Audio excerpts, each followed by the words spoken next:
cards and scams. Hitting the licks in the van. Legacies, family. Wait and see, look like a panda. Going out like I'm a. എന്താ കാര്യം? ഞങ്ങൾ ആരാണെന്ന് അറിയാമോ? ചേട്ടൻ doctor, ഈ ചേട്ടൻ എഞ്ചിനീയർ. എന്നിട്ടാണോ ഞങ്ങളെ കളിയാക്കുന്നത്? സമൂഹത്തിൽ ഉന്നത സ്ഥാനത്തുള്ളവരെ ബഹുമാനിക്കണം, കേട്ടാ? നിങ്ങളെക്കാൾ ഉന്നത സ്ഥാനത്ത് എന്റെ അച്ഛൻ, അറിയോ? ആരാ നിന്റെ അച്ഛൻ? തെങ്ങ് കയറ്റക്കാരനാ. Too many thoughts on my mind, I can't sleep at night, so I just keep writing. I don't need no help, I don't need opinions, so don't waste my time. Colonel sir, കേൾക്കാമോ? Over. കേൾക്കാം കേൾക്കാം, over. ഇവിടെ സ്ഥിതി പൊതുവെ ശാന്തമാണ്. എന്താ സാറിന്റെ position? ഇപ്പൊ ഞാൻ എന്റെ മൂക്ക് ചൊറിയുകയാ. ഓവർ.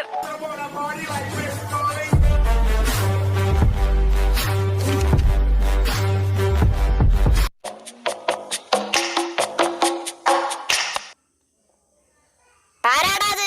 മിണ്ടിപ്പോരുത്, ഞാനാണ് ഇടിവെട്ട് പരമു. ഏതവനാ?